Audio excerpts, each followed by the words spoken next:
මනුෂ්‍යයා හා ස්වභාව ධර්ම අතර පවතින්නේ ඉතා කිට්ටු සම්බන්ධතාවයක්. ගස්වැල් කියලා කියන්නේ ස්වභාව ධර්මයේ වටිනාම සම්පත. ඉතින් සමහරක් ගස්වැල් ඔබ ගෙවත්තේ පැලවීමෙන් එහෙමත් නැත්නම් ඔබ පැල කිරීමෙන් ඔබට වාසනාව වගේම අවාසනාවද ගෙන දෙන්න පුළුවන්. සාමාන්‍ය වශයෙන් ගස්වැල් පැලෑටි වර්ග රාත්‍රියට අංගාරික අම්ල වායුව පිට කිරීමෙන් අවශ්‍ය කරන අම්ලකර වායුව නොලැබෙන බව අප කවුරුත් දන්නා කරුණක්. ඕනෑම නිවසක් ඉදිරියේ කටුගස් වැවීම සුදුසු නැති වුණත් බෙලිගසෙන් නිදහස් කරලා තියෙනවා. විශේෂයෙන් බෙලිගසක් නිවසට බටහිර දිශාවේ වැවීම ධන වාසනාව ගෙන එන්නක්. නමුත් මෙම ගස් ගෙයි වහලට වඩා උසින් යන නොදී කප්පාදු කොට රැක බලාගත යුතු වෙනවා. බෝගන්විලා මල් ඉතා ලස්සන වුණත් ගේ ඉදිරිපිට වැවීම අසුබතා ගෙන දෙනවා. ඒ කියන්නේ පවුලේ අසමගිය අඩදම්බර ඇතිවීමටත් මේ බලපාන්න පුළුවන්. නමුත් දෙහිගස් ගේ ඉදිරිපිට වවනවා. දෙහිගස් පෝච්චි වල ඉඳන්න එහෙමත් නැත්තම් පැල කරන්න එපා. මොකද දෙහිගස කේලම් මහන ගසක්. ඒ ගස විස නසන ගසක්. දිග නොවි කුඩාත් නොවි රවුම් දෙහිනම් පරදාව දෙන්නේ ඒ වඩාත් සුදුසු වෙනවා. සෙමෙන්ති පෝච්චියක වවා තිබෙනවා නම් ඒව පෝච්චිය පුපුරා ගිහින් නැත්නම් අලුත් පෝච්චියකට වහාම මාරු කළ යුතු වෙනවා. තුන් ලෝකයටම පහළ වූ ශ්‍රේෂ්ඨතම ප්‍රඥාවන්තයා වූ අප තථාගත බුදු පියාණන් වහන්සේ ඉපදීම, බුදු වීම, පිරිනිවන් පෑම යන තෙමඟුල සිදු වුණේ ගහකොළ මල් පිරුණු ස්ථානවල.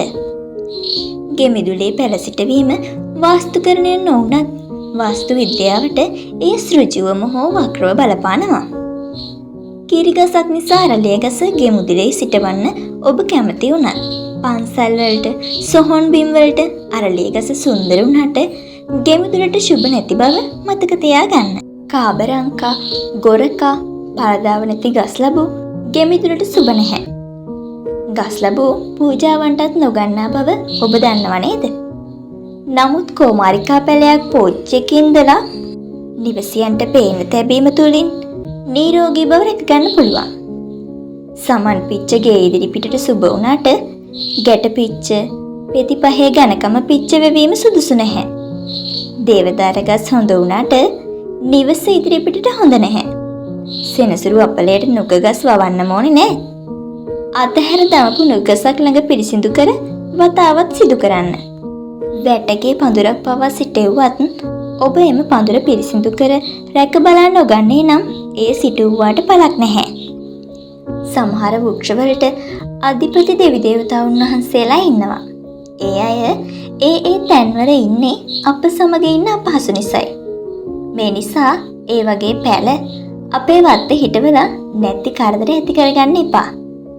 ගස් හිටවා පහන් පත්තු කිරීම පවා නොකළ යුතු දෙයක් වෙනවා.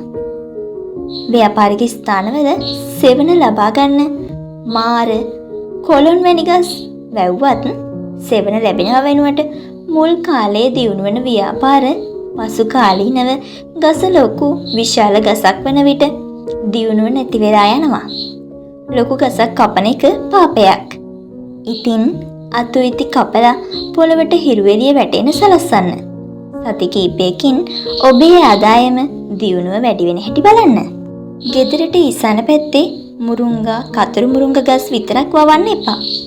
මුලදී හොඳ වුණත් පසු අසුබතා ඇති කරයි.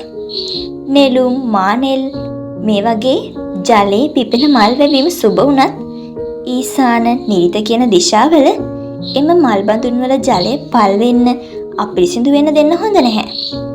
මෙම දිශා දෙක අපිරිසිදු නම් ගෙදර සාමයට බාධා, ඉගෙනීම කරන දරුවන්ගේ අධ්‍යාපනයට බාධා ඇති කරන්න පුළුවන්.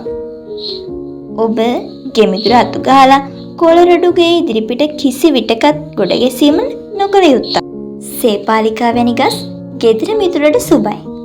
කහපාට මල් කඩා හැරෙන ලෙස අතු ඉති පිරුණු, මල් බර වුණු මල් ගස් සුබයි. පළ බර වූ අඹ ගස් ගේ ඉදිරිපිටට එතරම් සුබතාවයක් ගෙන දෙන්නේ නැහැ. ගෙහිමියන් නිතර රෝග වීමට මේ බලපානවා.